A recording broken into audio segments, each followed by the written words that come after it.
I'm going to start off kind of with the big picture of what's really going on in trucking, because I hear a lot of people, a lot of drivers, a lot of customers say, man, this year's no fun, we're not doing any good, we're not making money compared to last year. So I want to put things in perspective. And I usually do that by looking at the internet truck stop, truckstop.com. Most of you probably know them. They have a booth here. DAT is much the same. They're load boards on the internet. And so I'm big on break-even numbers, and I'm going to go through a couple of things to explain what I mean with a break-even. So this red line up here, I consider the break-even for the internet truck stop load board, and it's at the number 12. So what that means is for every load posted to the internet truck stop, every 12 loads, there's one truck looking for a load. So there's 12 loads per truck. That's a break-even. When we're above that line, things are really good for truckers. When we're below that line, things are bad for truckers. You can kind of see during the Great Recession, we were below that line. Last year, we went all the way up to a 72 ratio, 72 loads available for every truck looking for a load. So I like to keep track of this index. It comes out every single week on a Monday, and you can subscribe to truckstop.com and get this newsletter, and every Monday it'll tell you what that ratio is. It'll also break it down by region and give you all kinds of rates and those kinds of things. So you can see what rates did. This is the dry van spot rate market. So back kind of when things were slow, when we were near the break even in 2015, 2016, we were at $1.72 per mile. Last year, when we were at the highest load to truck ratio ever, it went all the way up to $2.55 per mile. Right now, we're sitting at about a 34 load per truck ratio, and we're at $1.80 per mile. So the things that are a little bit weird to me that don't quite add up is, we've fallen at $1.80 almost back to here, but we're still significantly higher on the load to truck ratio. So I believe there's been way too many trucks that have moved into the spot market because the rates were so high over the last couple of years. We've got to kind of clean some of those out. So I'll talk about that a little bit more in a minute, but just to kind of help you understand what's going on from the big picture, I don't believe things are as bad as people are saying right now. Freight-wise, there's still enough freight. We just added too many trucks, and specifically in the spot market. So if you're running load board, it's tough right now. If you have direct contract freight with a shipper, things are okay. Probably you've had some decent negotiated rates and you're still making okay money. So I'm going to transition to talking about the ATBS specific data we get from our clients. And just to explain the data to you a little bit, so you can see different color bars. The black bars up here are 2019, gold bars are 2018. So we look at each month compared from June of this year to June of last year, going back a year, and then this is the whole year consolidated. So something that's super interesting for me is the average owner operator for us this year versus last year is running 8,000 less miles, 100,000 miles per year. And I say it's interesting because let me just show you on the next slide. We like to look at long-term trends. We got data all the way back 15 years ago. So, it's hard for me to believe as we stand here today, the average owner operator 15 years ago used to run 139,000 miles a year. And that's back before the ELD, back when we all had 3 logbooks in our truck. And that's the only way you made money back then was just get in the truck, shut the door, drive 5 weeks, don't see your family, and hammer down as fast as you can. That's how you made money. Today it's a whole different ball game. So today we're running 103,000 miles versus 139,000 miles, a big drop. But also what we've noticed during 3 recessions now in trucking is when we came out of the dot-com recession, drivers ran more miles because they had to. Rates were low, and so they ran more miles. We got into the Great Recession, and drivers started running more miles. And then we got into kind of the freight recession times of 2015, 2016, and drivers ran more miles. So I'm kind of surprised because things are a little bit slow right now. Rates are lower, that drivers are not running more miles. We haven't seen that yet. We're at the lowest miles we've ever seen for owner-operators. But, one thing we're going to talk about is, Michael spent a lot of time talking about it, but the thing you got to do when freight's not abundant is you can't be choosy. You can't sit there and wait for that $3 a mile load. You got to run the miles because you got to offset your fixed costs. And Mike's going to go into a lot more detail on that. So I expect miles are going to go up, through the second half of the year for owner-operators. Good news is for revenue per mile, when we look year over year, the average owner-operator is making $1.58 per mile. It's up 14 cents per mile. You can see over here the different categories.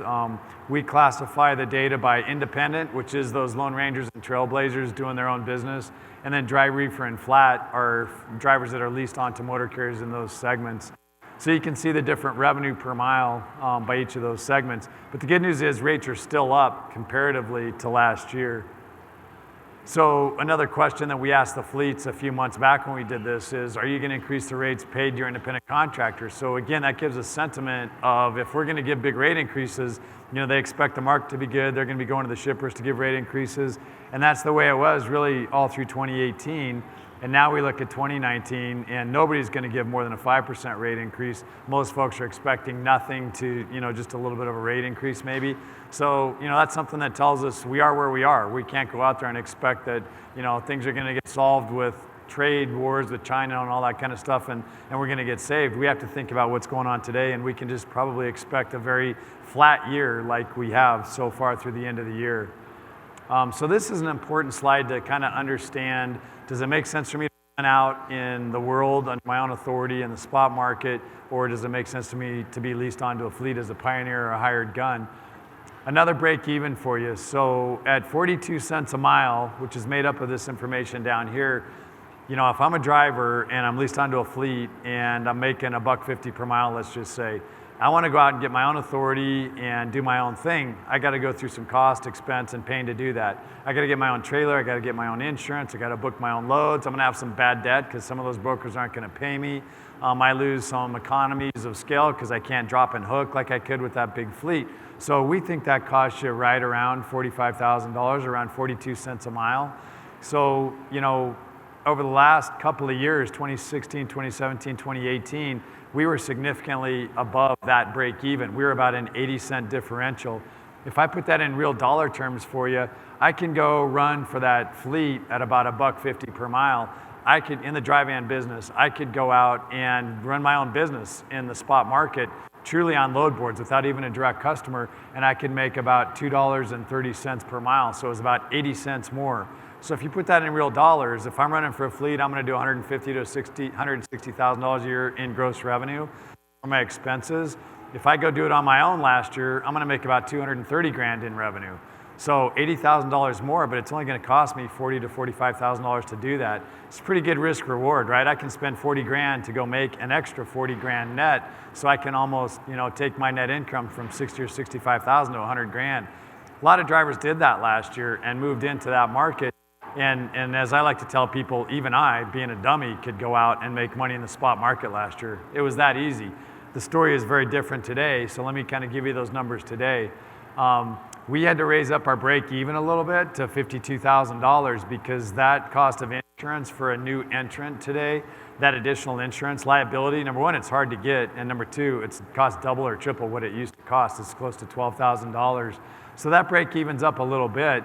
But you can see with the spot market rates falling significantly, that differential right now, instead of 80 cents, is about 40 cents a mile. So again, let me put that in real dollars.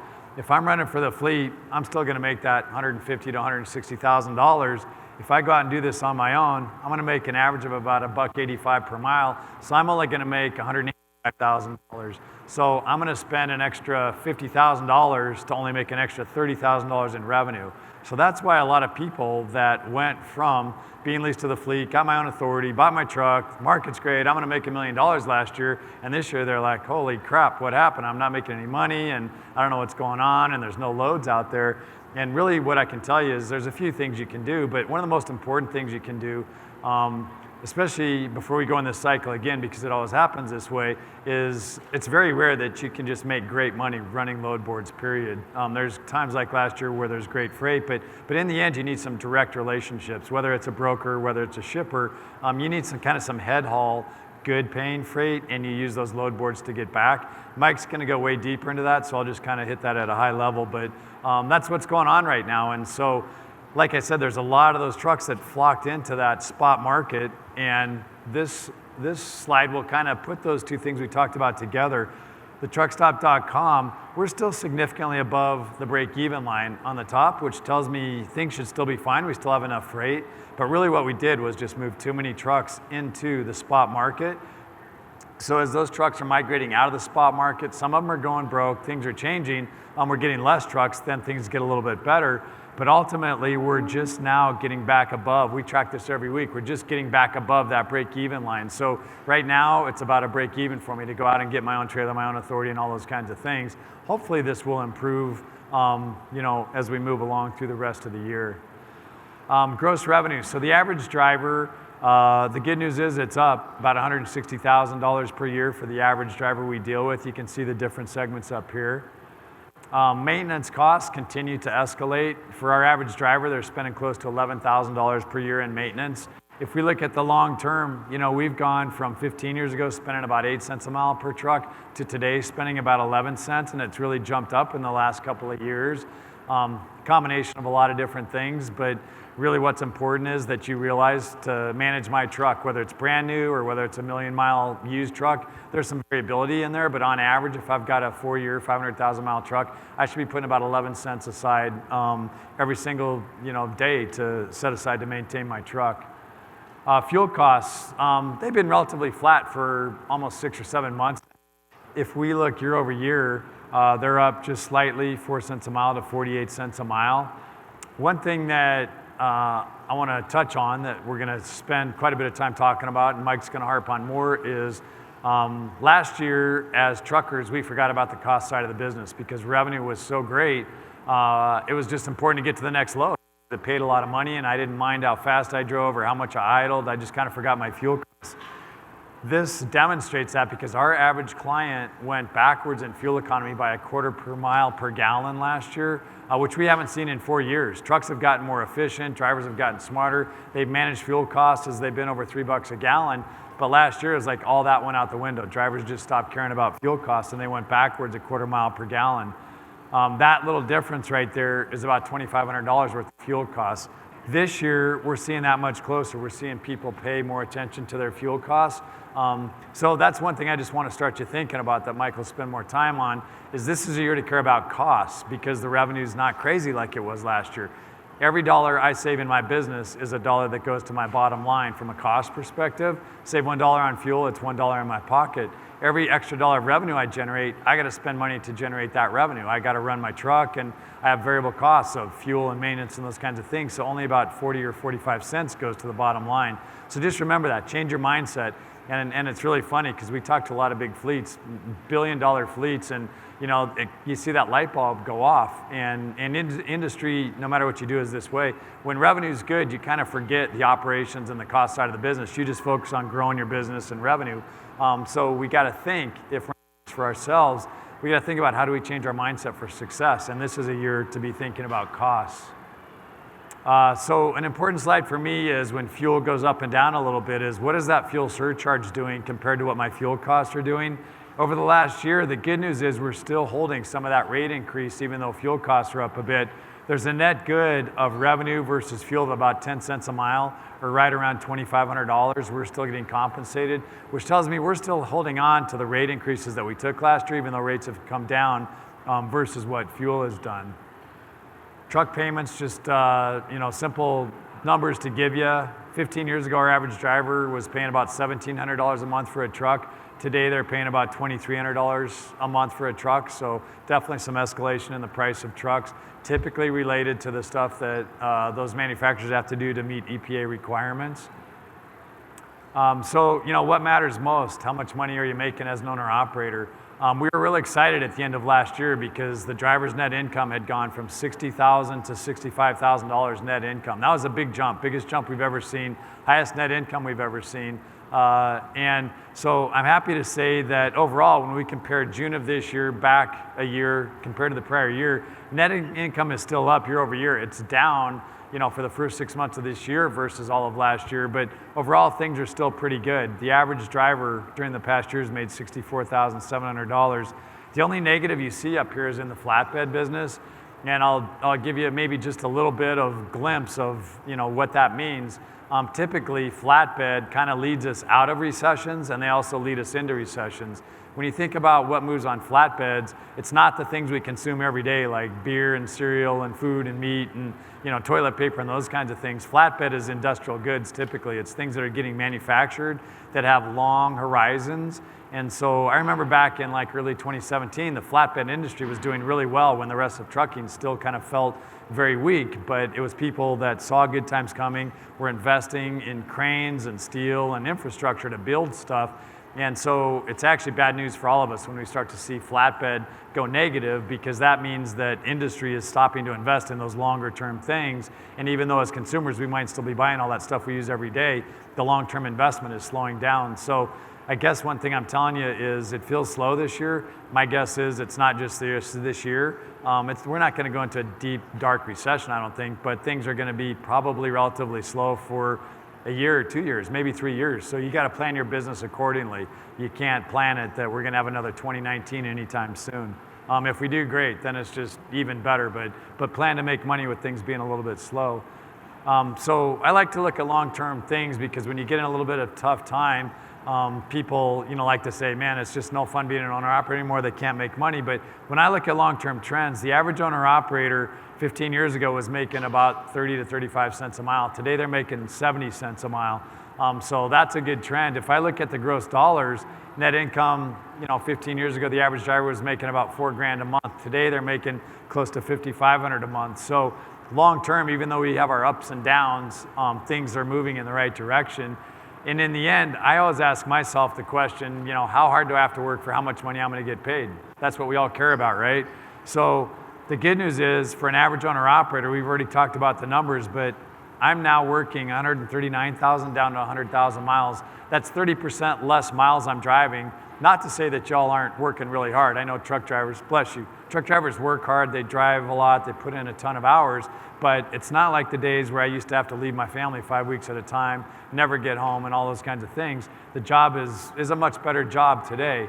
At the same time, the net income's gone from 47 grand to 64 grand. So I'm working 30% less as far as miles go, and I'm making 35% more. So again, if I saw those trends kind of go in the opposite direction, I'd say, man, stop being an owner-operator, find something else to do, because this is not a good long-term career path.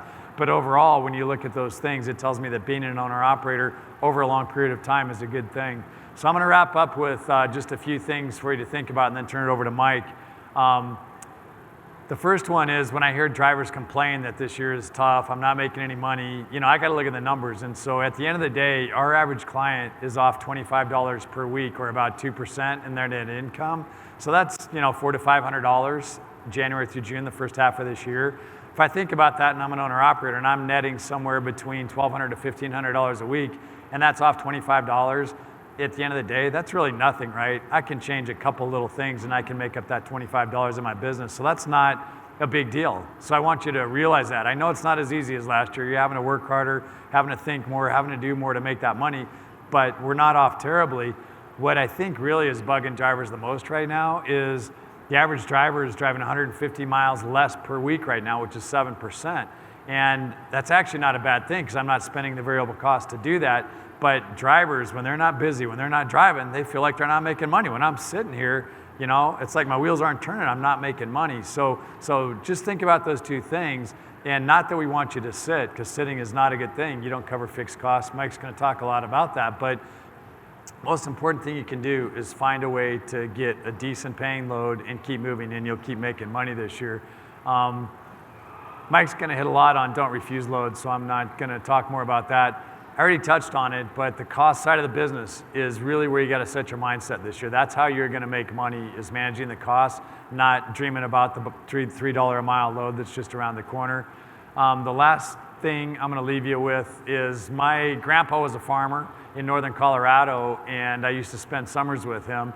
And farmers are a lot like truckers. It's kind of a feast or famine business, and this has been a tough year for a lot of farmers.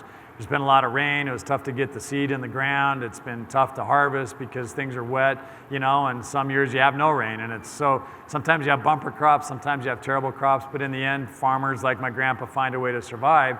And my grandpa was a good old German, and one of the things that he always said that stuck with me is, tough times never last. We have the rain, too much rain, we have the drought. We never have that perfect year, but tough people do last, and they survive, and they're successful. And so if you're in this room and you're an owner-operator, you became an owner-operator for a reason. You didn't want the company driver kind of victim mentality to control your life. You didn't want the company telling you what to do, where to run, where to fuel, what to do. You wanted to control your own business. So remember that. You've got to be tough to be in your own business, to survive. You've got to pay attention to things, manage things. You can't just feel like I'm a victim of a crappy industry that's slow, so I'm not making any money. Change what you're doing, learn, You're here today to get information so you can go out and make more money. So just remember, the tough times don't last. We'll have another 2019 sometime down the road, but we got to get through what we got going on right now because you're tough people and you figure out how to do it.